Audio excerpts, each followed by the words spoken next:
सम देखो, sum number 10, prove that the angle between the two tangents drawn from an external point to a circle is, क्या कहा है कि एक angle है किसमें, दो टेंजेंट्स के बीच में ड्रॉ करना है, ठीक है। तो वो कहाँ पे बनेगा, एक्सटर्नल पॉइंट सर्कल के लिए, देखो सर्कल है उसके बाहर एक्सटर्नल पॉइंट है, ठीक है, दो टेंजेंट्स मैंने ड्रॉ की, उसके बीच में एंगल बना है, यही एंगल बनेगा ना उसके बीच में, ठीक है। टू इज सप्लीमेंट्री, सप्लीमेंट्री का मतलब क्या होता है कि वो 180 डिग्री का होगा, ठीक है। Is supplementary to the angle subtended by the line segment joining the points of contact at the centre. तो कौन से एंगल के सप्लीमेंट्री होगा, मतलब जो हमने टेंजेंट्स ड्रॉ किए हैं उसके पॉइंट ऑफ कॉन्टैक्ट से जो सेंटर पे एंगल बन रहा है, यही सेंटर पे एंगल बन रहा है ना, तो वो एंगल सप्लीमेंट्री होगा। सप्लीमेंट्री मतलब उनका प्लस होता है 180, तो इन दोनों का प्लस हमने 180 प्रूव करना है, ठीक है। तो सबसे पहले देखो आप लिखोगे गिवन, गिवन में क्या लिखोगे, जो आपको गिवन है। तो क्या गिवन है कि एक सर्कल है, ठीक है, और सर्कल में सेंटर हो, एक सर्कल है उसका सेंटर ओ है।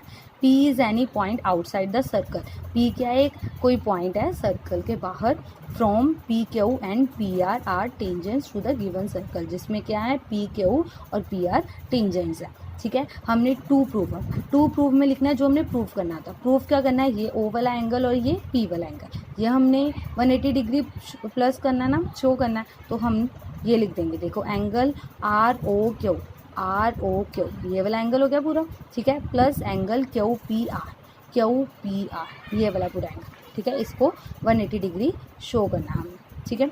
अब प्रूफ में आ जाएंगे, प्रूफ में हमने अब सोल्यूशन करना है, पूरा सॉल्व करना है सबको।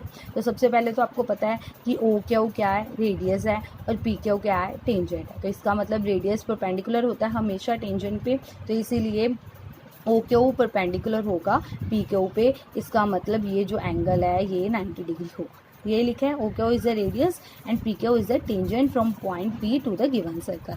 कि ओ क्यू रेडियस है, पी क्यू टेंजेंट है, तो इसलिए ओ पी क्या होगी, परपेंडिकुलर होगी पी क्यू पे, और एंगल ओ क्यू पी ये वाला एंगल क्या होगा, 90 डिग्री होगा। क्यों 90 डिग्री होगा, क्योंकि radius is perpendicular to the tangent, ठीक है। ऐसे ही अब देखो, अब फिर दोबारा लिखने की जरूरत नहीं है, मैंने पिछले समझ में आपको दोबारा रिपीट करवाया है, बट अब आपको प्रैक्टिस होगी तो इसको दोबारा नहीं रिपीट करना, सिमिलरली लिख के आप लिख सकते हो। अगर किसी ने कोई दोबारा लिखना चाहता है तो वो लिख सकता है।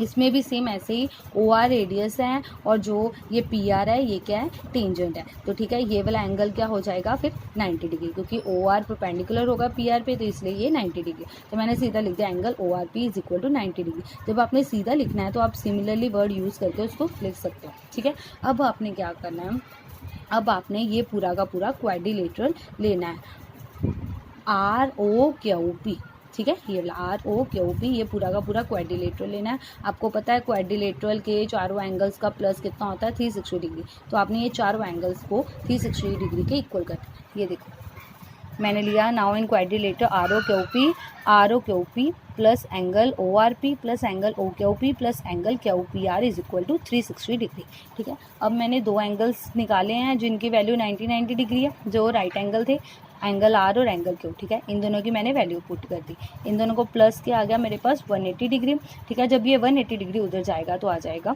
माइनस का, तो 360 में से 180 डिग्री के आगे 180 डिग्री, आपके पास क्या बच गया, angle R O Q plus angle Q P R is equal to 180 degree. तो मैंने ये ही दो एंगल्स 180 डिग्री के इक्वल प्रूफ करने थे, ठीक है। तो उसके बाद हैंस प्रूफ भी लिख सकते हो या यही लाइन दोबारा भी लिख सकते हो, ओके।